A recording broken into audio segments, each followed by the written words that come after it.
Yo, yo, yo, yo! What's up, all you burners, stoners, and potheads out there? This is Weedman 420 with the Weedman 420 Chronicles. How are all you vipers doing out there? Mrs. Weedman. Mr. Weedman. How the hell are ya? Doing all right. Alrighty then. Hey, everybody out in the world. Hope you're doing great. Fine, all right, as Mrs. Weedman says. Hope you're smoking a big fat doink while you're listening to the show. Mrs. Weedman, I'm ready to smoke. It's been a long, hot day. We had triple digits on the temperature today. I don't know what word I'm looking for. Yuki was... The thermostat. Yes. We don't have a thermostat outside. What would you have? You'd have a... I don't know. Oh my God, what reads the temperature outside? My phone. The news. The news said we had 100 degrees. And my dashboard said it was 100 degrees. It was hot. Hot. Not so humid hot, but it was hot. Yeah. Yuki and I were outside a few times playing with the hose, but yeah, it was hot for her to even be outside. She'd go out for like 5 minutes to be... And for anyone who doesn't know, Yuki is our dog. Our doggy. Yes. Our doggo. So, but yeah, it's hot. Hopefully everyone's staying cool, smoking inside right now. You know, Father's Day just passed. Hopefully everyone had a great Father's Day. I had a lot of fun. We grilled out. Thank you, Mrs. Weedman, for everything you did for me on Father's Day. Of course. The kiddos weren't around, so I love the kiddos. Missed you guys on Father's Day. Hopefully all of you out there had a great Father's Day. Also, it's still Pride Month this month. It's actually Pride Month every month. It's, you know, you just can't just have 1 month. So, but it's Pride Month every day. But happy Pride Month to all you out there, LGBTQ. Love you all out there. Support a local business, LGBTQ business out there. We are going to smoke Gorilla Cookies. And a friend of mine gave me the joint. And it is by Arise, cultivator here in Illinois. And we're smoking Gorilla Cookies. Why don't you light that up, Mrs. Weedman, while I talk about it? If you insist. I insist. Gorilla Cookies is a sativa-dominant hybrid, a 70-30, 70 sativa, 30 indica. Gorilla Cookies is a sativa-dominant hybrid strain created through crossing the classics Thin Mint Girl Scout Cookies and Gorilla Glue No. 4. Looking for a high-powered level of potency and long-lasting effects? You found it. Gorilla Cookies. The high comes on fast and hard with the rush-heady effects, launching your mood into a state of pure euphoria and creativity that gets you moving and shaking on the artistic task that you may have at hand. I think we might have smoked this on the show before, or some kind of cookies and some kind of Gorilla. I know we've smoked a lot of cookie strains and a lot of Gorilla. I just don't remember if it was one of this one. So if we smoked it before and I'm reading it again, just a reminder. As your mind flies higher, higher, and higher, a relaxing body high will help to keep you anchored to the physical world without causing any sedation in the slightest. With these full-bodied effects, it's high 21% on average. This one here is actually nice and high. It is 27%. And conditions such as appetite loss, it treats nausea, depression, chronic pain, mood swings, chronic fatigue, and chronic stress. This bud has a spicy yet sweet minty herbal flavor with hints of nutty cookies upon the exhale. The aroma is just as delicious with an earthly it does smell good. Overtone that turns heavy and spicy as the nugs are burned away. Gorilla Cookie buds have small, rounded, minty green nugs with deep purple undertones, thick reddish orange hairs, and coating of tiny frost white crystal trichomes. You have problems with that? This joint really tight, is so jam-packed. It's burning at the end like a charcoal, like at the... I don't have words tonight. At the end of a bonfire when all the pieces of wood are like little embers. Yes. That's what this thing is burning like, and wow. I can't get a hit. So the effects are creative, euphoria, happy, hungry, and uplifting. They relieve symptoms of appetite loss, chronic pain, depression. I'm glad chronic pain because my back is killing me. It's been killing me the last couple of days. Mood swings, nausea, stress. Flavors are herbal, menthol, nutty, spicy, sweet. And aromas are earthly, herbal, and spicy. So that is Gorilla Cookies by Arise. Thank you, Mr. B, for getting me a joint of that. We did a little trade. I appreciate you. Can I have a... Good luck with that. I'm going to probably have to suck on this for a minute, it looks like. But while I'm getting high, why don't you tell them about some of the shows we're watching? We came across this funny one. We're watching Stranger Things. We're in, I think we have one more episode. Two more for the Two more episodes of this recent season. That's pretty interesting. A little more sci-fi than prior seasons, I think. For you. I mean, they're all sci-fi-ish. Dungeons and Dragons. Dungeons and Dragons. It's good. It's very good. So we got a couple episodes. And then we came across, so we've got like a little filler show that we watch. So our filler show right now is this stupid show called Floor is Lava. And it's funny because it's very much catered to our generation. So we are just turning 50. And the show, I don't know if you guys growing up played lava or Ocean with the swamp shark. Yes. or ocean. So whoever, like, you had to share a bedroom with a sibling, and whoever had to turn the light off, God forbid there'd be a bedside light, right? You had to get back to your bed in the dark. So it was always a game. Like, you're going to turn the light off and the floor is lava. So you have to walk across all the furniture to get back to your bed. So that's how this show is made. But it's funny. It's quite funny because it's one room. And every episode, they change the scene. So it's different obstacles that they have to climb across. And the floor is actually a pool, and it has this kind of neon lava-looking water. It's opaque. You can't see through it, and it's red. And it looks a little thicker than the consistency of water. Yes. Right? Looks like lava. It's a little goopy. And it bubbles and percolates, and everybody's jumping across these meteors or cushions to get from one side of the room to the other. Long story short is there's 3 people on a team, and the goal is to get all 3 people from one end to the other. And usually 1 or 2 players fall into the lava. And it is hysterical because when they fall in, Swear that every they died. time someone falls in, they don't like just fall in and then splash around in the lava. They fall in and then they just slowly go under. And then they never resurface. They never resurface. It's like they They're literally gone. just disappear into the Yep. abyss. It's hysterical. It's a good. We it's get a funny good kick show. out of it Yes, because we we're laugh. usually pretty high when pretty high when we watch it. If you want a good, just like filler just show, dumb, no thinking involved. yes, and you just Yeah. get baked and laugh. That is such a good show. Floor is Lava. It's funny. It's witty. The shit they got to go through. The 3 people, the one-liners. They get some good character people up there doing some goofy stuff. It's a fun show, just as a filler, just to get baked and not think about anything and just laugh. So great stuff. Anything else? What else happened? That's it, right? We had a beach outing this weekend. Oh, Yuki had a blast on This the is beach. our second time taking Yuki to the beach, and this time we took her the first time, and it was really calm. We thought we live near Lake Michigan, and we also live close enough to the lake and Indiana and Michigan. You can go to a variety of beaches. So we usually go up to Indiana, and there's a couple of national parks up there with really nice beaches. First time we went, the water was like glass. She liked it. She was pretty good for her first time on the beach. Second time, we're like, we don't know. We're not sure how this is going to go. Waves, we had like probably 3-foot waves, and it was really windy out, but a beautiful day. Oh my God, she had a great time. Oh my gosh, she had a good old time. There was another puppy there. They got to play together. It was pretty funny. We were just like kind of all lounging on the beach toward the end of the day there. And the little puppy was maybe 30 feet away from Yuki. And there were some kids playing up on the dunes because there's sand dunes at these beaches. And both dogs, it was hysterical, were just eyes like dialed in on these kids, watching them. And then a seagull would fly by and both dogs would turn their heads and watch a seagull.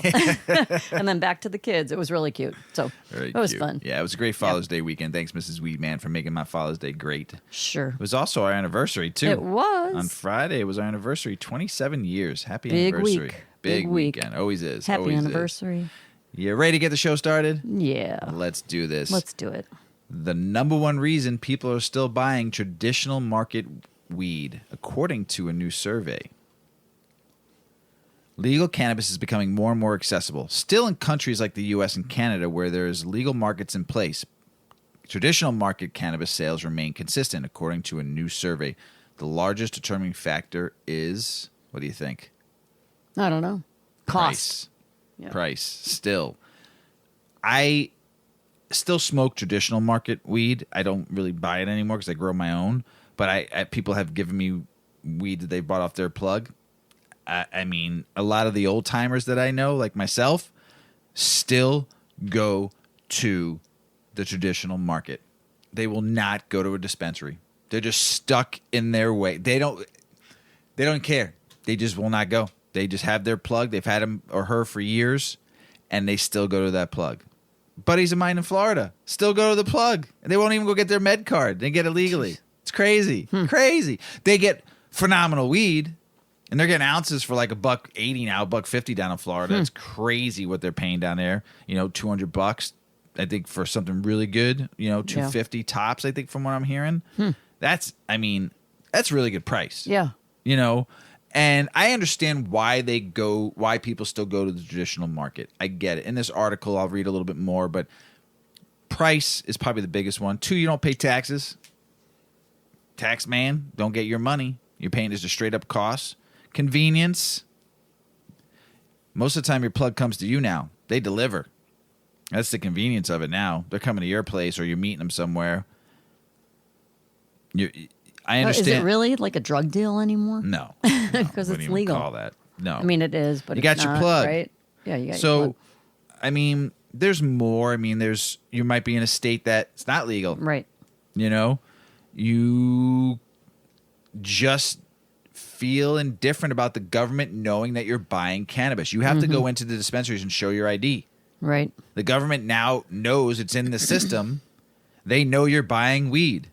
So a lot of people don't want the government in your business. They don't want them to know what you're buying. You don't go to a grocery store or liquor store and buy booze and groceries and they're taking your ID and scanning it through a system. Not in Illinois, they don't. For booze, yeah, they check your ID, but they don't scan it.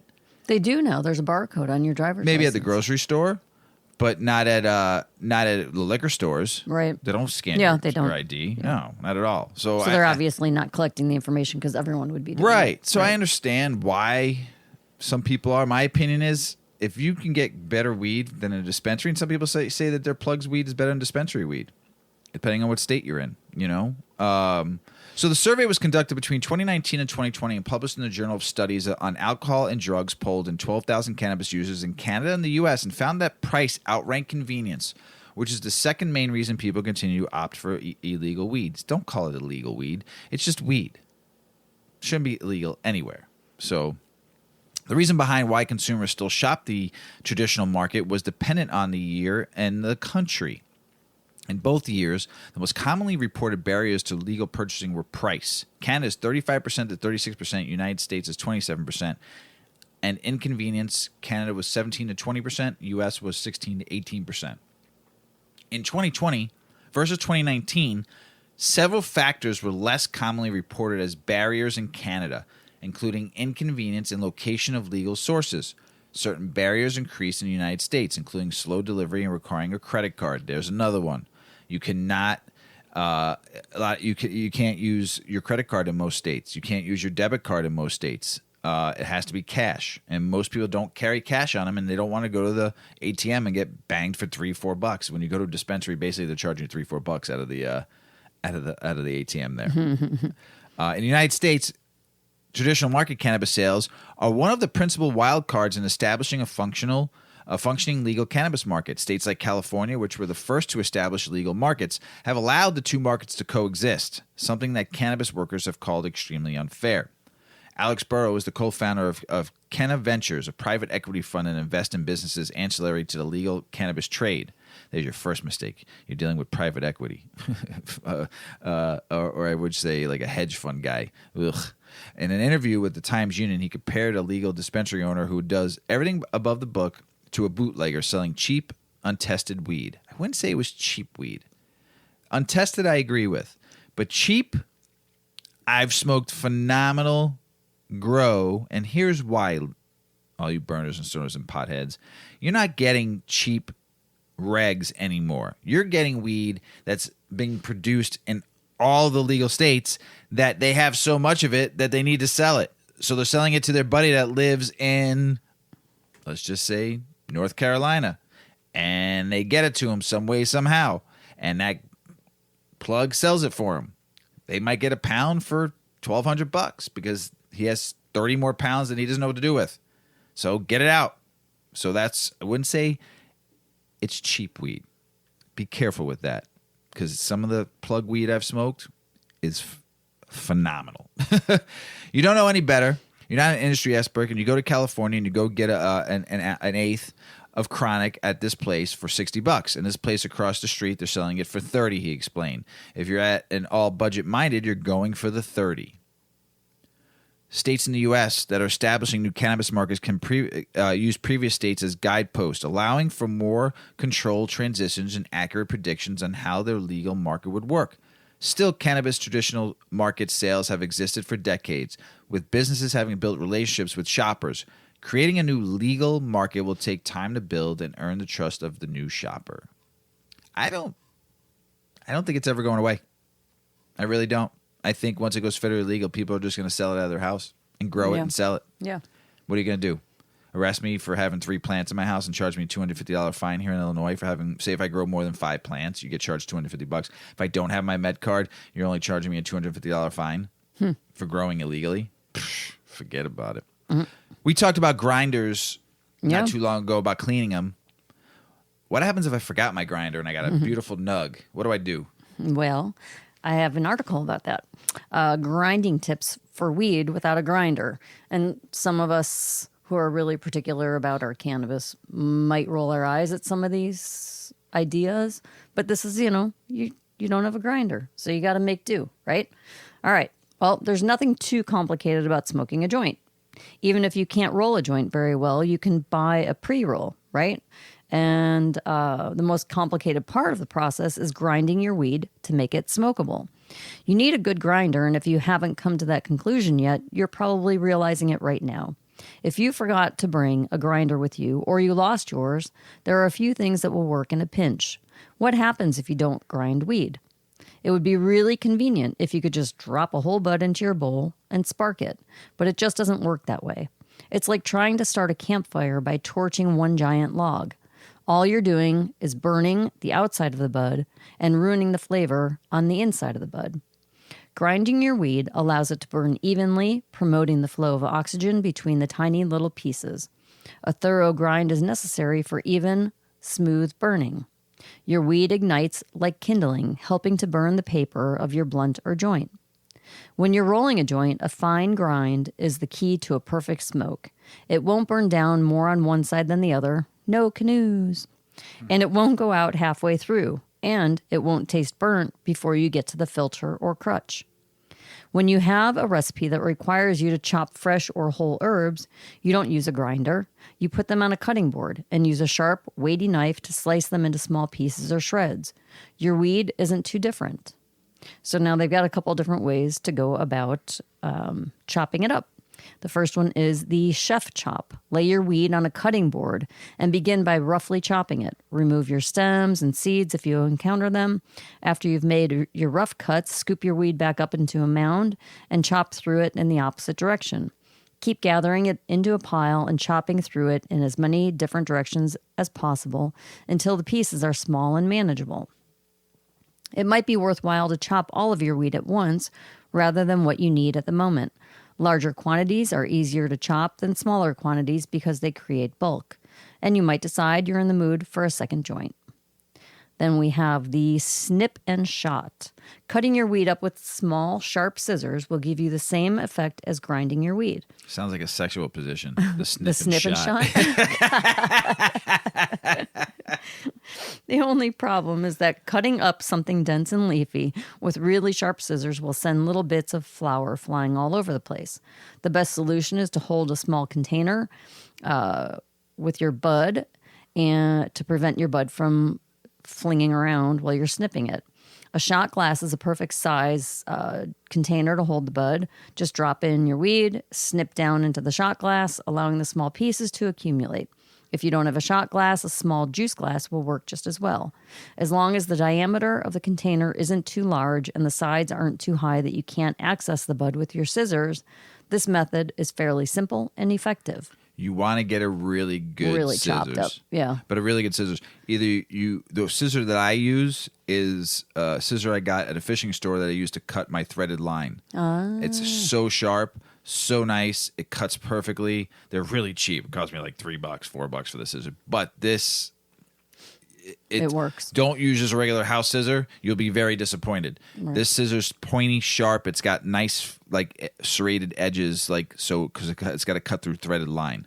I suggest that, and then also just to clean it, just use some rubbing alcohol on a Q-tip or a cotton ball.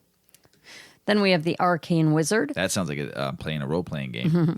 Do you remember that mortar and pestle you bought to make pesto? The one that's still sitting in the back of your cabinet where you promise yourself you'll use it again someday? Well, guess what? The day is here. A mortar and pestle is an antiquated piece of equipment, but it's very effective at crushing and blending things. The design is undoubtedly ancient and probably reminds you of Skyrim or The Witcher. But there was never a reason to change the mortar and pestle operate. They are still used to make things like guacamole and homemade nut butter because no other tool works quite as well.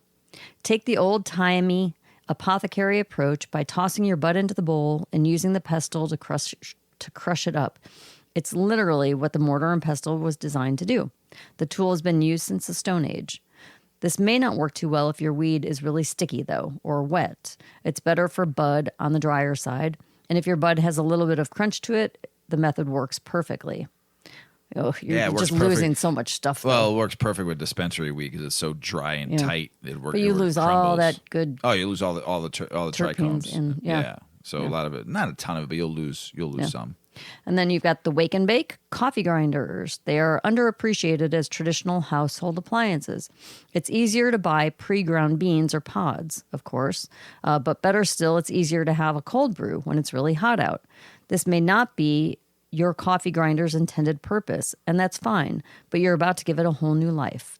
Coffee grinders are perfect for grinding up weed, especially if you have a large quantity. You can grind up an eighth or more in a coffee grinder with relative ease. Make sure you get stems and visible seeds out before tossing it in. If you don't have a coffee grinder, you might have luck with a small bullet-style blender. You'll get a decent grind as long as the motor is powerful enough. The method isn't as perfect as the coffee grinder, though, but the results will be similar. Just don't try to put your weed into a giant Vitamix. It isn't compact enough, and your buds will bounce around without getting correctly diced. A smaller container is the only way a blender will work. Coffee grinders are very good. Yeah. My brother still today uses coffee grinders. They make herb grinders, too. Yes. The only reason why I don't like a coffee grinder, because you're losing a ton of the trichomes and all the stuff you want to smoke is in there. So what you do is you take... you get like a little brush. Yeah, not even a brush, like a popsicle stick, and you scrape it. Oh. And you scrape everything off, and you can put it in your bowl, and you can smoke that too. So all the keef and stuff. Yeah. After you've ground it all, put it in an airtight container that blocks out the light. You'll have a wealth of ground weed when you need it, and your life will be a lot easier. You can pack it into cones and roll them up in advance if you have the time. Think about it as meal prep for weed. Freshly grated pot. I don't know about this one. You can use people that do a cheese grater. Yeah, you can use a cheese grater or a citrus zester to shave your pot into fine sprinkles. It's not the most ideal method. It's easy enough to slip and cut your hand when shaving a block of hard cheese. Imagine trying to do that with a bud. It's a little challenging and hard to handle, but it does require patience. In the absence of anything better, it will work, though. It's better to try cutting it with scissors first. If that's not working out well, use the cheese grater as a last resort. Be mindful that all of the tiny holes on your grater or zester will collect resin and trichomes that you may not be able to get back. So there's a bit of a loss with this method. Yep. And then, of course, you've got fingers, buddy. Worst case scenario, you can pick up your weed and pull it apart by hand. It's not ideal, mainly because it takes a long time. You might wind up with some weed under your fingernails, and you could end up with resin all over your hands. Wash your hands before you start, pick your weed apart, and then roll the resin off of your hands when you're done. The resin that's on your fingers is called finger hash. That's new. I didn't know that. Oh, yeah. And you could scrape that and smoke it. It's something that people have been doing for hundreds of years. You can roll up the finger hash and throw it into your joint or toss a small piece of it on top of your bowl. It's messy, but nothing goes to waste. Yeah, you know me with the fingers. Yeah, it would drive you nuts. It drives me nuts when I have to grind. But I know people that smoke blunts like crazy, and they grind it with their hands, and because they like the way it goes into their blunt better. Instead of, I've seen so many people that roll blunts and they grind it with their fingers. Yeah, I have seen that. There are many ways to grind your weed without a grinder, and and some are more effective than others. Sorry. A coffee grinder may work better than a hand grinder if you prefer to grind all your weed at once, but that's the only instance where a hand grinder isn't ideal. So you should probably get one. Get your hand grinder. Go to 8decades.com. Sorry. There you go. Good plug. Good plug. That was perfect, Mrs. Weedman. Great plug. In the state of Illinois, and probably in the next 8 months to 2 years, you're going to see something called the craft cannabis business. You're going to see it just like you see craft beer. There's over 100 craft licenses that have been given out here, and you're going to see it in other states. Smaller grows, 5,000 to 15,000 square feet grows, versus the 250,000 square feet grows you see here in Illinois, but also in other states too. There's monstrosities of a million square footage in Canada. I mean, California, some big company just built like a 750,000 square foot. I mean, it's you're going to see some big stuff. But here's the thing. The craft breweries, which I used to work for one, and there's 8,500 craft breweries now in the United States. And in Boston, where this article is talks about the local craft brewery, and there is not really an establishment for cannabis yet. There might be some smaller grows maybe in California and on the West Coast, but you haven't seen it in the Midwest yet. You haven't seen it on the East Coast yet. So the craft cannabis scene does not really exist in the Midwest and the East Coast. So, but this article is talking a little bit about Massachusetts, which their craft beer industry is still a booming business versus a lot of the rest of the country, where it's some of the markets are down. Not all of them, but some. So, but with craft cannabis, just like craft beer, you're going to see where basically what craft beer did was when the big macro breweries came in and bought out a lot of the craft breweries, one that I worked for got bought out, and they're not considered a craft brewery anymore if that macro brewery owns more than 25% of that brewery. So, that being said, in the late 90s, where you had tons of independent brewers, began to realize the future relied on the term craft continuing to mean something to the consumers. Behemoths like Miller Coors and Anheuser-Busch started to slap the word craft on their bottles. The actual definition of the term would become so muddied, and it did, trust me when I tell you this, it did, that its meaning to consumers evaporated. So what did the craft brewers do with the Brewers Association? That they represent 5,000 beer makers in the U.S. They came up with a simple but detailed definition of what craft beer actually was, mandating that they will be independently owned and they can produce no more than 6 million barrels of beer per year. I'm going to give you a little reasoning why it's 6 million barrels. Because the Brewers Association, it gets paid by the donations of all these breweries for being on their list. Sam Adams reached 6 million barrels, and they allowed Sam Adams is a big donor, a big donor. So they had to keep on as Sam Adams grew. It is independently owned. Proud of him. He's also he's publicly traded. Sam Cooke. I mean, the guy does it right. Okay, but the Brewers Association, to keep him in, had to keep on raising the barrels. They didn't change. They did slightly change that it can be independently owned. And if a macro brewery came in and bought at least 24% of it, they would still be considered a craft brewery. So there's some stipulations in there. So don't get so meh about it. The association's website also points out that craft breweries tend to be very involved in their communities. I do agree with that. Through philanthropy, product donations, volunteerism, and sponsorship of events, and the craft brewers maintain integrity of what they brew and their general independence, free from substantial interest by a non-craft brewer. That I agree with. The brewery that I did work for did a lot of that. They worked with communities around the country, actually around the world, so they were very good at that. Thanks to these efforts by independent breweries, the word craft still has meaning to consumers, and the craft brewer industry has managed to carve out just over a quarter to the overall beer sales in the country.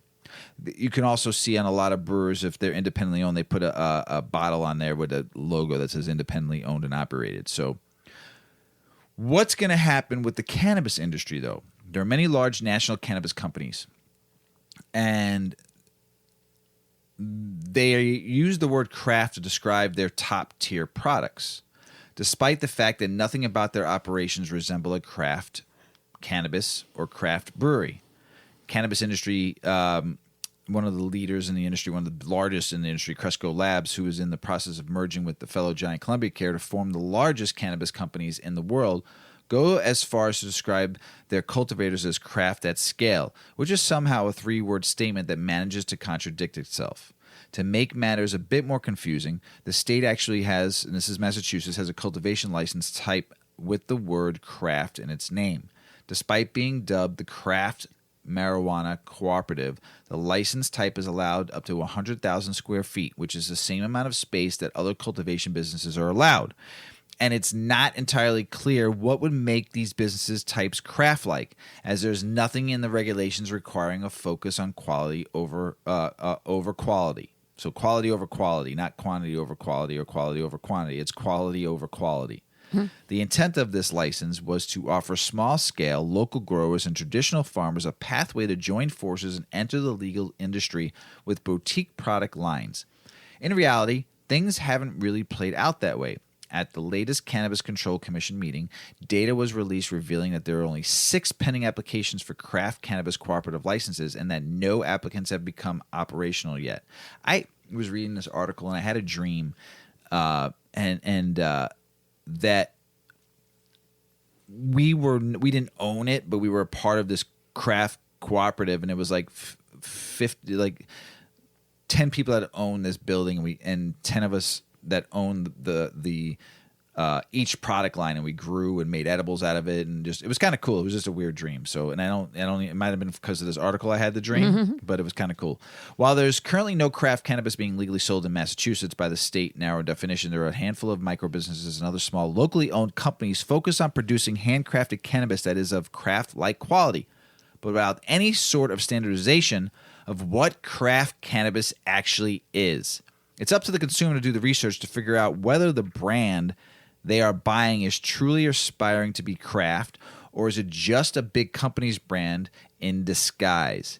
And even if someone who was to start a successful craft-like cannabis business in Mass, it would be lacking one key feature that powers many craft breweries: the tap room.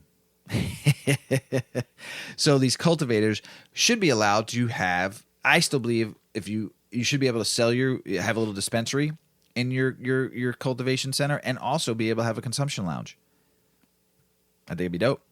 While tap rooms are key sources of revenue for most craft brewers, the cannabis equivalent remains a pipe dream for the foreseeable future, thanks to the state's snail-paced rollout of public consumption spaces. Here in Illinois, there is one, and I've talked about it because I've been there, one dispensary that has a consumption lounge, and that is in Mundelein. And it's a dope-ass spot. Man, we got some good stuff coming because we got to meet some dope-ass people up there that introduced us to some dope-ass people. So thank you, Marie, from GTI Rise up in Mundelein. We appreciate you introducing us to Zenco. You guys will all hear about that soon. I don't want to spoil the fun. But they are the only one here in Illinois that has a consumption attached to their dispensary. It's difficult for a cannabis company to become a tourist destination like Treehouse Brewery or Harpoon's Boston Tap Room when there's nothing for people to do but leave after they've made their purchase. So there's no experience, which I've always talked about. You need experiences. So the next time you find yourself at a local craft beer establishment, take a moment to appreciate the fact that small independent producers banded together to carve out a space in the beer world for the little guy who cares more about product quality than maximizing revenue for shareholders.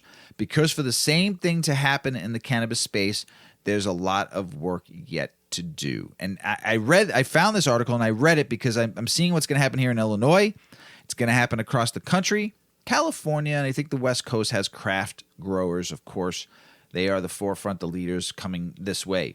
But to be able to do this, and to set standardizations, the cannabis community is going to have to set some standards, and it cannot be done by like somebody like the Brewers Association that just they do things to make them look good.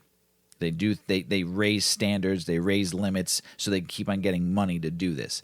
That's what it shouldn't be about. Just my opinion. Take it or leave it. I have nothing bad to say about the craft beer industry. It's a great industry. They make phenomenal beer, and they love and are passionate about their beer. And a lot of home brewers, just like a lot of home growers, started out that way and opened up tap rooms across the country. So, potpourri. What is potpourri? Well, there's no telling what's in your favorite weed strain. So potpourri is just a blend of miscellaneous things to give you a nice scent, right? Potpourri. Potpourri. So now we've got potpourri. There's almost no standard governing the cannabis industry. Your favorite weed strain may contain unpleasant surprises. Over 700 weed strains decorate the shelves of dispensaries around the U.S., each claiming a unique profile of effects. Granddaddy Purple's grapey flavor delivers a fusion of cerebral euphoria and physical relaxation, perfect for combating appetite loss or insomnia. Green Crack, on the other hand, promises an invigorating mental buzz that alleviates anxiety and keeps you going throughout the day. This diversity of effects is attributed to each strain's unique chemical profile. Many consumers trust that cannabis strain names consistently reflect a similar profile, regardless of when or where it's purchased. A new study, however, found that strain names do not consistently align with the chemical diversity. Crazy. Marketers are generally required to disclose the dosage of THC and CBD on strain levels. However, they are not obligated to include information about other cannabinoids or terpenes, which are hypothesized to have a synergistic effect on the way a product makes you feel. Therefore, many cannabis users rely on strain names rather than the THC CBD profiles to ensure they are getting the product they want. What many of these buyers don't know is that cannabis growers and marketers are free to name their product whatever they want. A farmer can't, that's an important word, can't, just pick up an apple and decide to call it a Golden Delicious. A beer manufacturer can't just arbitrarily label his product a double IPA. There are standards. But that is not the case for the cannabis industry, said co-author Nick Jacobs, Director of Science and Innovation for the e-commerce cannabis marketplace Leafly.com. To get a sense of how similar same-named products truly are, Jacobs paired up with Brian Keegan, an assistant professor of information science at Colorado University in Boulder. Together, they conducted the largest chemical profile analysis of commercial cannabis-derived products to date, analyzing 89,923 samples from testing labs in 6 U.S. states. That's a shit ton. Right? Yeah, it is. Yeah. State laws require cannabis-derived products destined for sale in retail locations to undergo testing to determine their chemical profile. The researchers believed it was conceivable that some cannabis merchants use this profile when assigning strain names, thus ensuring consistent products and effects. In principle, if commercial strain names are indicative of different psychoactive effects in a discernible way, then all the samples with a particular label should share a distinct cannabinoid terpene profile. Alternatively, because there are few regulatory constraints on the classification of commercial cannabis, it is possible that cannabis cultivators may label their products in arbitrary or inconsistent ways. To determine if a weed strain name is indicative of a particular chemical profile, the researchers quantified the similarity of all products sharing a common strain name. For instance, they analyzed all samples labeled Blue Dream, a delicious blueberry-scented strain described as producing a balanced high, along with effects such as cerebral stimulation and full-body relaxation. While no strain had that perfectly distinct profile, samples labeled Blue Dream, as well as 25 other strains, were fairly consistent. There was actually more consistency among strains than I had expected, Jacobs said. That tells me that the cultivators, at least in some cases, may not be getting enough credit. However, 15 of the strains that the researchers analyzed were consistently inconsistent. For instance, samples labeled Pineapple Express, a crowd favorite that rose to fame after the release of the 2008 film by the same name, exhibited such a high degree of variation that there was no distinct cannabinoid terpene profile. In other words, it's almost as if cultivators pick random plants and arbitrarily call them Pineapple Express. Our findings suggest that the prevailing labeling system is not an effective or safe way to provide information about these products. This is a real challenge for an industry that is trying to professionalize itself, said Keegan. If it's like your cereal box only showing calories and fat and nothing else, we as consumers need to be pushing for more information, and if we do that, the industry will respond. That's Keegan saying that.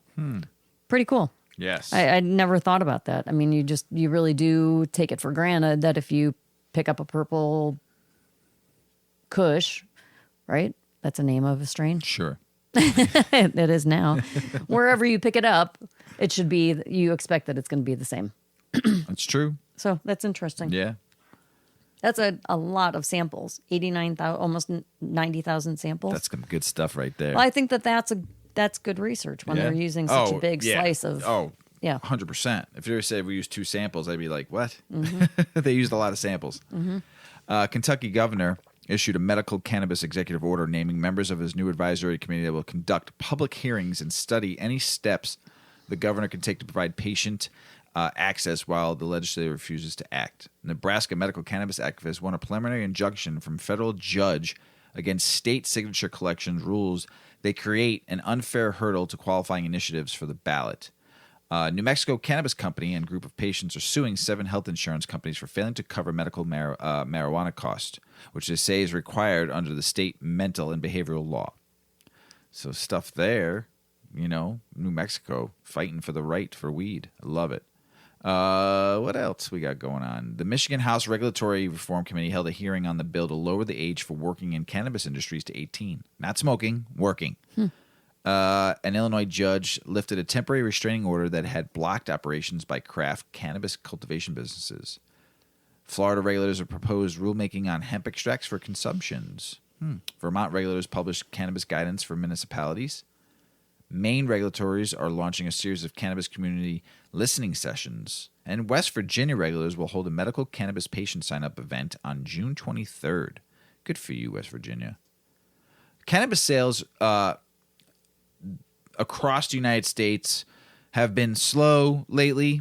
May was a brutal month for cannabis sales, but there has been improvements going into this month. The eastern markets, the Florida, Illinois, Maryland, Massachusetts, Michigan, and Pennsylvania in April, a year-over-year growth ranged from negative 7.4% in Maryland to 24% in Michigan.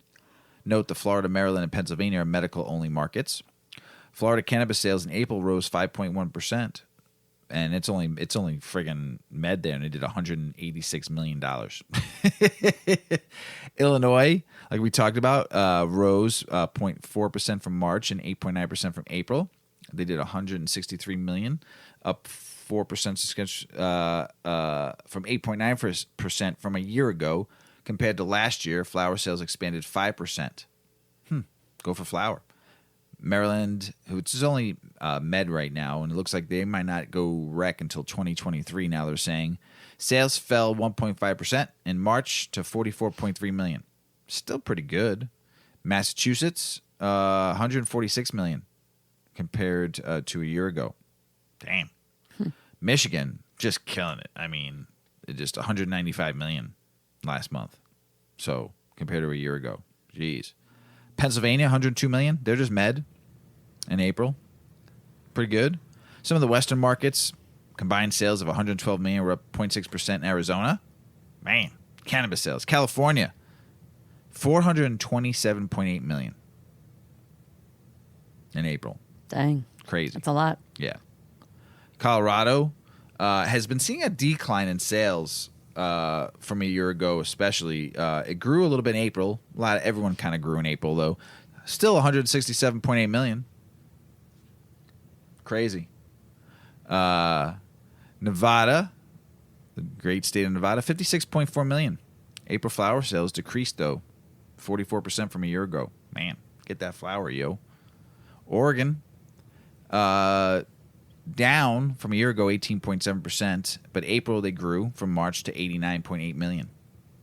There's an interesting article I'm going to read about them here in a minute. Yeah, so that's just some of the states, some of the sales. I just want to let you know, still a lot of fucking money. Yeah. Still a lot of money being sold and bought and traded and whatever you do here, cannabis, and that's not the traditional market. That's all dispensary cultivators, you know. Oregon becomes the first state in the nation to ban synthetic cannabis products like Delta 8, CBN, any that's not coming straight from the plant, from the flower. If it's made synthetically, they banned it. Crazy. Authorities are restricting synthetic cannabis products over concerns about the chemicals used in their production. CDC warned of more than 100 Delta 8 exposures the last year, resulting in hospitalizations. Oregon puts a stop to it. State regulators with Oregon Liquor and Cannabis Commission say they are restricting sales of cannabis products over concerns about the chemicals used in the production. What are synthetic cannabinoids?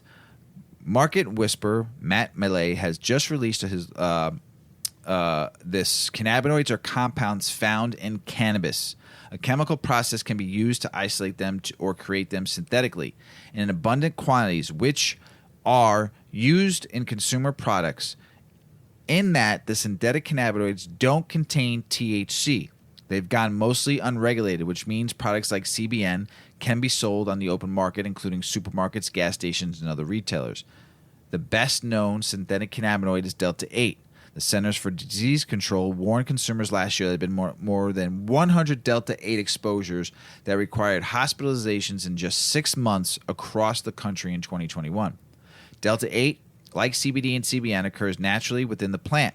However, since it exists in very small amounts, a chemical process is used to extract from CBD, which we've talked about.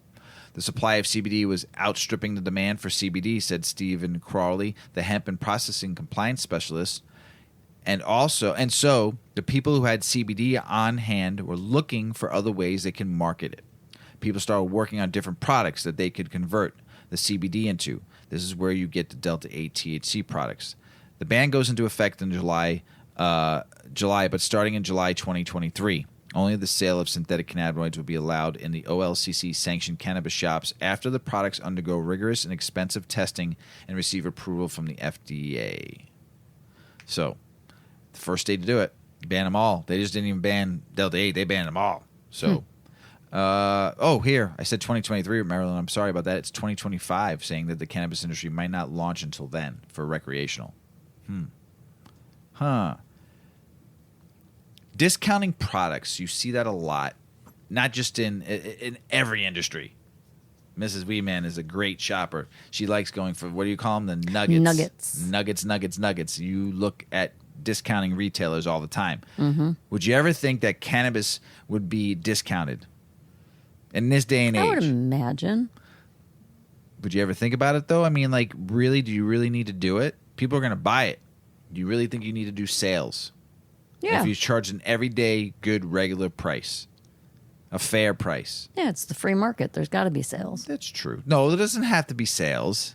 That's something that people just are accustomed to that. Yeah, and they're getting duped. Just charge. Am I totally contradicting what you're trying to point out? No, not at all. You're a shopper. You're a sales shopper. Mm-hmm. You look for sales. You look for discounts. It makes you feel like you're getting a value. But sometimes you really are. But if you charge that price, if you just set a fair price every day, consistent regular everywhere, then that's cool. But let the won't market happen. Right. It just drives me nuts. But I've said that all the time, and I've been in sales for a very long time, and I just feel, I've always felt if you have a fair product that's quality, that moves, and it's profitable, you don't need to put sale prices on it, sale tags on it. To me, when you put a sale tag on something, you're either trying to get the market to come to you so you can beat out everybody else, or your shit's old and you're trying to get rid of it. That's usually why it's on sale. It's right. Overstock or a misfit. Or it's old. Yeah, misfit, like TJ Maxx, the misfit store. Or just sometimes there's a few left over. I mean, they're not old. Well, like there's a run of shirts, tops. I'm just right? saying And there's some extras. that in Canada, the U.S., they're discounting products so much now, like everywhere you go. Go to Oklahoma and look Right. how much is going on there. Too many products on the shelves. Quality goes to shit. And I'm not saying all the product. I'm saying you just, I've been there, seen it. Well, all of a sudden you go there once and it's, let's say just 1,000 because that's what they sell out there, 1,000 milligram edibles. Okay, you went out there, it was $100. Now you go out there, it's $25 as low as I've seen it. That's crazy. That is crazy. So I don't care that they're forgoing billions of dollars. That's not why I'm talking about this article, because they're doing sales. They're blaming such events on COVID and for price shaving, for one. But the increase in discounting, according to Krista Raymer, the founder of Toronto-based retail cannabis consulting firm Ventrina Group, likely reflects the rapidly growing number of adult-use brands and products available to retailers. This has left retailers with a growing number of products options and rising stocks of unsold goods at a time when recreational sales in particular have slowed in a number of markets. In response, retailers are relying on a variety of promotions, discounts, and markdowns to boost sales and shrink bulging inventories. This is at a time when overall consumer inflation is surging, have jumped 8.3% annually in April. Raymer believes that cannabis discounting will continue until the industry has more experience and data to make better informed decisions about managing products, prices, and inventories. Oh my God. I love this article. I fucking love this article because it's so true. It is 100% true. The combined discount on mainly recreational cannabis sales in 9 U.S. states more than doubled over the past 5 years. Now, I'm happy for you, for all of us out there that get to go buy the discount price, because that's the price that actually should be. I'm happy that you're getting your weed for a good sale, 15, 20, buy two, get one, buy one, get four free, whatever. I've seen it, okay? But discount percentages vary by product. By all categories have experienced increases since recreational sales started in various states in Canada. Cannabis flower, the most popular and top-selling category, double-digit discounts for April in several U.S. states. Yeah, that's because it's 420. They do specials. I'm talking about, I'm seeing more and more on other products than flower. I'm seeing vape carts, concentrates, tinctures, sublinguals, edibles. Oh my God. Like I said, go to fucking Colorado. I mean, go to Oklahoma. You'll see what I'm talking about. Among the states that tracked, only Massachusetts had comparably low discount rates. Combined retail discounts in the states were about 2.7% in April, which is double what it was in 2018. Canadian consumers might not be enjoying the same discount percentages as the U.S. buyers are, but discounts are increasing. Total discounts in all provinces increased from less than 1% at the beginning of 2019 to 3.4% in April of 2022. That's a lot. So retailers purchase the product at a fixed price from the wholesaler, but they can sell it at the price they want. U.S. retailers have more options when it comes to discounting because they can rely on partners to absorb some of the price differences.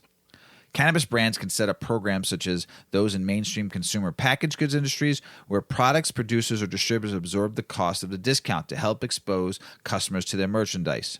At the same time, cannabis discounting coincides with rapid expansion of product available to retailers in Canada and the U.S. For example, the number of cannabis products available to U.S. retailers in California, Colorado, Michigan, Nevada, Oregon, Washington state surged 80% from 2018 to 2022. 80%! Nuts. With almost 5,000 brands producing 189,000 products in those states at the end of the first quarter of this year. And Oklahoma's not even mentioned on here.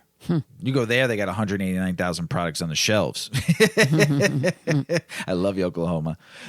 California experienced a quadrupling in number of cannabis products available to consumers since 2018. 39,000 products being sold by retailers in the first quarter of 2022.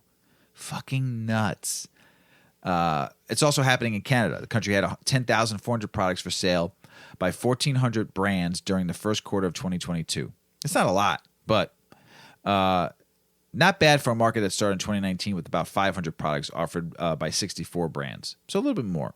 So There's been some big shifts in discounting. For example, discounting an entire category. Instead, we need to be more targeted with SKUs we're discounting, when and how much product is available in store at discounts at any given time. I think that article is great.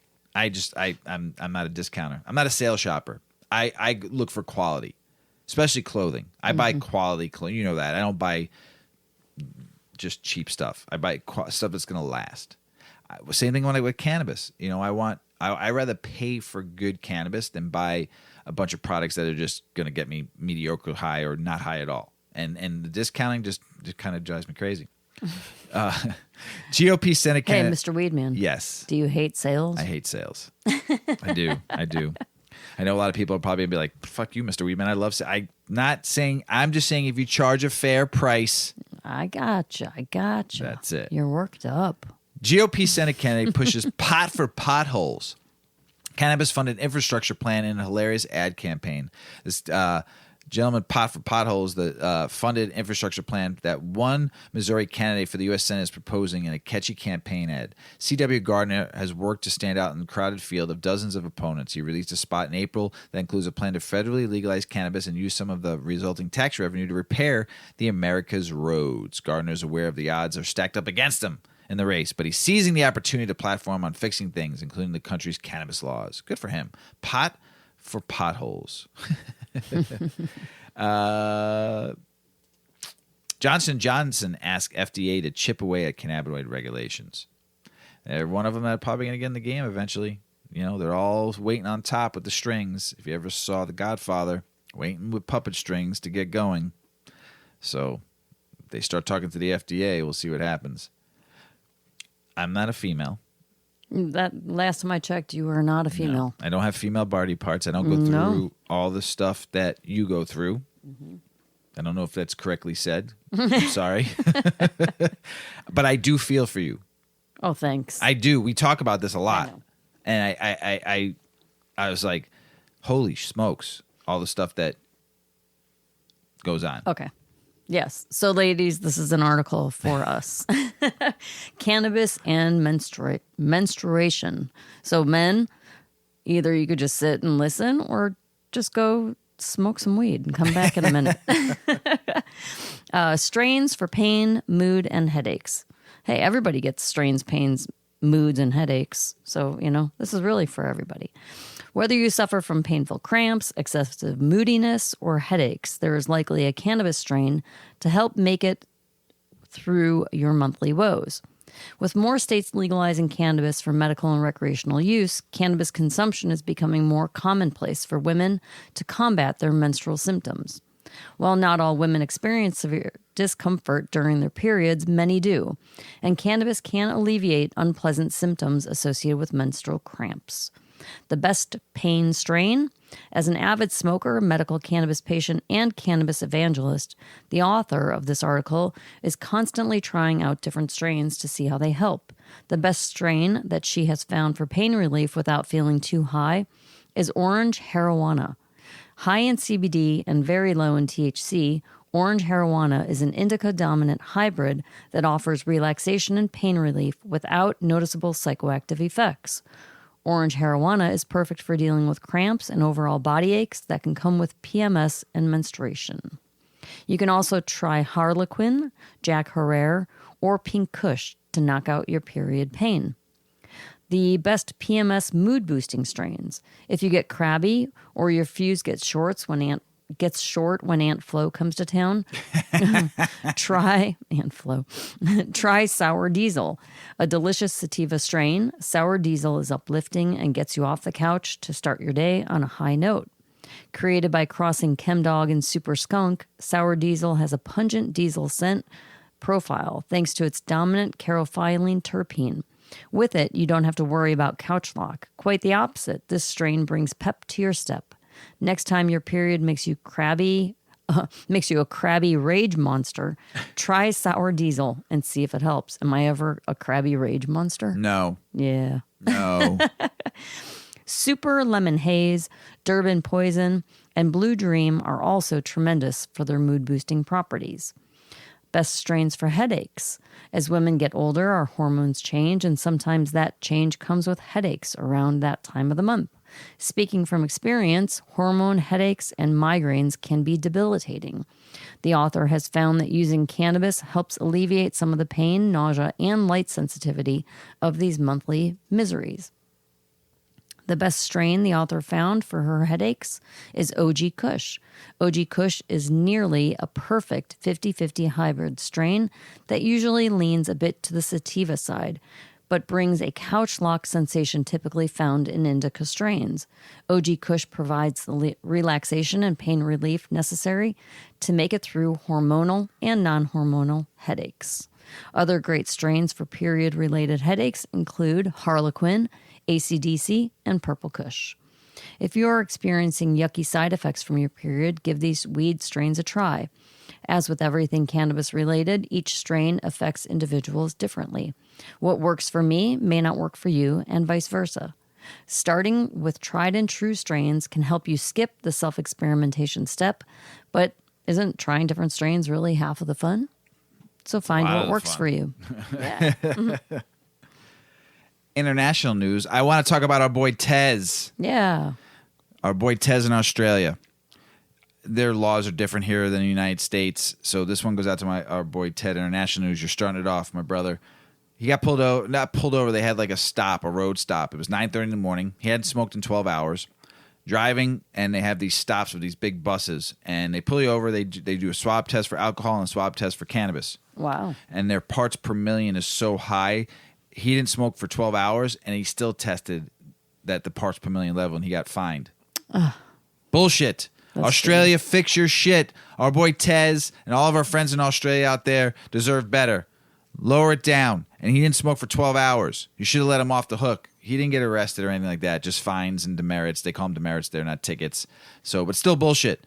Australia, that's fucked up. Our boy Tez, man. Come on. Recreational cannabis is going to be coming to Germany soon. They don't have an official date, but they're getting ready to get ready. One of the largest economies is Germany, and they are one of the biggest importers of cannabis right now for their medical market. So, go get them, Germany. The Latin American Cannabis Conference is going to be happening in Panama on September 1st and 2nd. All the big wig business owners down in Central and South America will be heading down there. Good for them. Let's see. Thailand, since they basically legalized cannabis, and a week after they decriminalized it, is trying to rein it all in a little bit because people went nuts. So there's like food trucks drive around, but they're not food trucks; they're weed trucks. Awesome. Yeah, that's what I said. So I think by doing this, making it just totally legal and decriminalizing it all, people are just like, "Fuck this, man! It's a go time." Thai sticks for everybody. So they're trying to put a little bit of step back a little bit, but man, it's gonna be tough to stop it. Good luck to you, Thailand. Keep on going though. Don't fuck it up. Just let the people do what they need to do. Buyers clubs. Yeah. Tell us a little bit about it. Well, there was an older movie about the Dallas Buyers Club. Club. Yeah, that was during the AIDS when he was selling. Matthew McConaughey. Yes, was in great it. movie. Yeah, great movie. Well, this article is the Cannabis Buyers Club documentary that was featured at Tribeca Film Festival. The life of cannabis activist Dennis Peron, who we've talked about, him and Brownie Mary. They were just troopers in the California cannabis world. His life is chronicled in a new film, which debuted last week at the Tribeca Film Festival. The dawn of the movement to legalize weed in the United States is explored in a new documentary film series, which made its world premiere at the Tribeca Film Festival.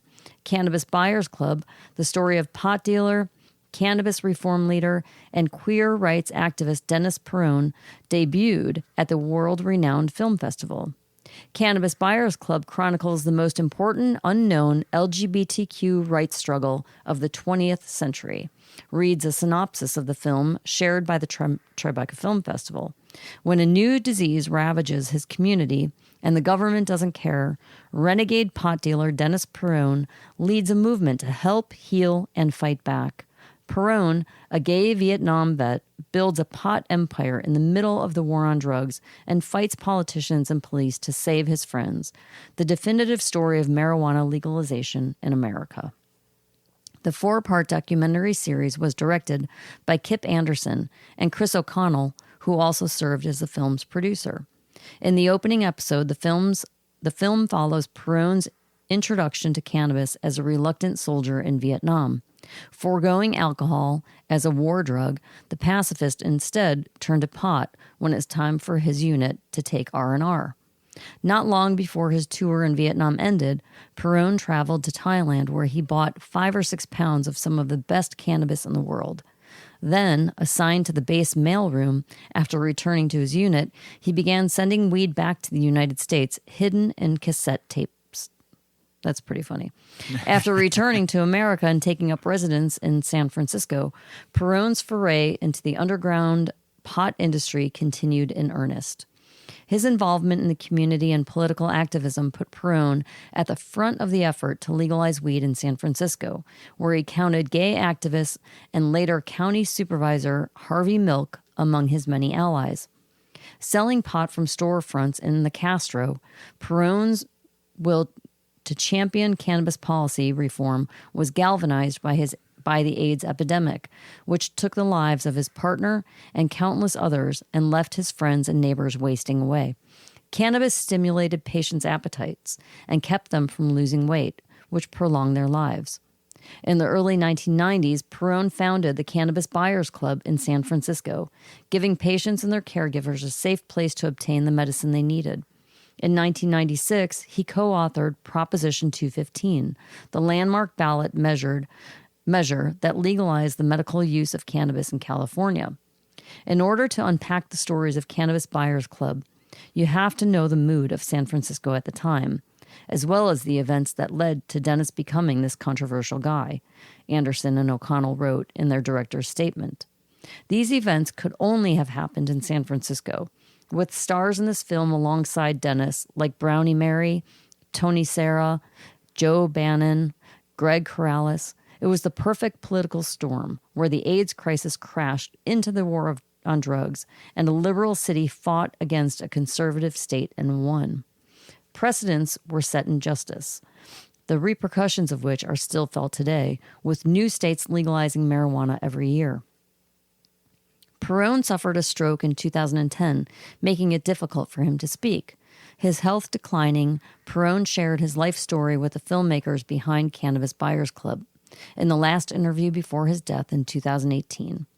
A few months into making the film, Dennis, the controversial protagonist and hero, died, wrote O'Connell and Anderson. We were with him in his bedroom days before, cameras rolling, hearing the story from him. We remember that last interview. He told us how he used to walk right into Dianne Feinstein's office when she was the mayor of San Francisco. He could do that, well, because he kind of ran the city then. In addition to the June 16th screening of Cannabis Buyers Club, the Tribeca Film Festival is hosting virtual access to the documentary for viewing at home, and that began on June 15th. The 2022 feature film leaves us proud and humbled by the boundless ingenuity and passion of our filmmaking community, Festival Director and Vice President of Programming, Cara Cusimano, said in a press release when this year's selections were revealed in April. Whether a comedic breath of fresh air or a trenchant expose of the most urgent contemporary issues, this year's official selections again remind us of the vitality and urgency of independent film in a world that needs it now more than ever. Hell yeah. I want to see it. He's from the Bronx. Yeah? Mm-hmm. Yep. Cool. Where I'm from. Oh. I have to mention him because he is the godfather of weed, and it was Father's Day. Jack Herrera, honorary toker. If you smoked legal weed on Father's Day, you owe him. You owe him a big toke, an honorary toke. And one of the biggest activists of all time, books, movies. He said, quoted, "You got to be out of your mind not to smoke dope." He told a crowd in 2009 at one of his final public appearances. He died April of 2010 at the age of 70. His legacy will live on in his writings, his books, his recorded speeches. He's famous. Strain, which we've smoked on this show, Jack Herer, bred for medical patients of Dutch pharmacies since the 1990s. His honorary strain still measures up to his reputation for trailblazing ideas and inspiring energy. He paid his dues to the dank. Jack Herer's career in cannabis goes back to his days as a pioneer of the glass pipe industry. He opened his first head shop in 1973 at 34 and began documenting everything he could about the cannabis plant. His observations would later bloom into the world-famous book, The Emperor Wears No Clothes, which I have and I read from time to time. The Emperor, while he was in prison for protesting the Ronald Reagan administration. He started writing it back then. It's a nonfiction book. It was a counterculture manifesto that raised questions about the validity of American propaganda and particularly the war on drugs. The text offered $100,000 to anyone who can disprove its claims about cannabis. Claims included hemp plants are the world's most efficient solar power source, and hemp is a sustainable solution for world hunger. The book was published 12 times over the next 25 years, with the final edition hitting presses in 2010, the same year Jack passed at 70. He kept the family tight. He kept keeping cannabis community united is no small task. And as us podcasters, our journalists, our burner stoters and potheads around the world, trying to keep a tribe, a community together is tough. You have growers, sellers, smokers, dabbers, munchers, all who feel unique ownership of the plant. But Herer's work as a director of the organization helping end cannabis prohibition or helping end marijuana prohibition, hemp, made a unity a priority. With legalization bringing a flood of capital and competition to the legal weed market, all participants should reinvest the principles that Jack preached on a path to legalization, even with some of his loudest critics coming from activists at NORML. Jack saved his smoke for those supporting prohibition. Some contemporaries wanted Jack to be more grown up and mainstream. They even challenged his sweeping declarations that hemp could save the world. Still in 2002, NORML reversed its long-held skepticism by honoring Herer with a Lifetime Achievement Award. Good for them. He stayed close to the plant. In his lifetime, Jack got his hands into every cannabis business category. The experience he gained selling pipes in the 70s, writing books in the 80s, lobbying hard for legalization in the 90s, gave him the foundations of substance and complemented his natural leadership skills. Jack's charming presence and clear voice helped him reach people with ease. But he didn't put himself before the plant. In fact, he rarely had time to indulge in his ego because he was so busy getting baked. No one has ever died from cannabis that wasn't shot by a cop, Jack would often joke. The line used to scare his fourth wife, Janine, who tracked Jack down in the late 90s after reading his famous book and having a revelation. She found him stoned, laying under his famous vendor table on Venice Beach, and couldn't believe that he was the author of the book that had changed her life. He helped blaze the legal trail. Back in 1972, Herer joined California lawyer Leo Pauley to put Proposition 19 onto the California ballots. It failed to pass with 33% approval. But the votes showed Jack and others that Americans were starting to see through the propaganda of the drug war. Herer also created the Great American Standard System, GRAS, to educate adults about hemp with cartoons and witty copywriting. Along with his friend, Captain Ed Adair, Jack swore an oath to never rest until the plant was legal. Well, you have a lot of people out there fighting for you now, Jack, and fighting to help free this plant. Jack was perfectly fine with playing the long game. He pushed failed ballot measures year after year with smile because he loved the democratic process and enjoyed the incremental progress he worked to push forward. Everyone enjoying decriminalized or licensed cannabis today owes an honorary puff to Jack for his political foresight and patience. He planted strong roots. The Godfather's name and influence will live on for generations, thanks in part to the Jack Herer Cup competition, which is held in Amsterdam, Colombia, Las Vegas, Oklahoma City, and Thailand each year. Also his famous strain. But why do premium Jack Herer cultivators remain among the most popular sativa-dominant strains on the planet? Well, just a few citrusy tokes of Jack's namesake flower will flood your brain with fresh ideas and a rush of energy you need to execute them. So every Father's Day moving forward, light up some Jack Herer and celebrate the Godfather's legendary influence on the world of modern-day cannabis. For more on Jack, read his books. Go online. Watch his movie, The Emperor Wears No Clothes. Great, great, great, great book. Teach you a lot about hemp and what you can do with it. Oh, Jack Herer, I salute you with a joint. Mrs. Weedman? Mr. Weedman. Got anything else to say? No, I just got pretty high again. Yeah, you smoked more. I just was puffing away. I'm good. Yuki's 20 weeks today. Yeah, she's getting big. Getting big. We put more pictures out of her. Hopefully everyone enjoys them. Hey, everybody out in the world, I got a favor to ask y'all. Share this podcast with everybody. Share it around the world like you've been doing. We appreciate you all out there. Make sure if you want to check out all of our handles, check out our website, 8decades.com. Mrs. Weedman's done a great job putting together some great stuff on there. And we appreciate everyone out there supporting us on 8decades.com. But if YouTube, Instagram, all of our social media is out there. Also, our YouTube channel's on there. Yeah. So check it out, 8decades.com. We appreciate you checking us out. Let us know what you think of it. Give Mrs. Weedman a shout. She likes saying hi to you on 8 Decades. So we appreciate you all out there. Thank you all for listening. Around the world, we appreciate you. We love you. Peace be with you all. As Paulie always says, smoke smart, puff puffing away. Puff, puff, pass.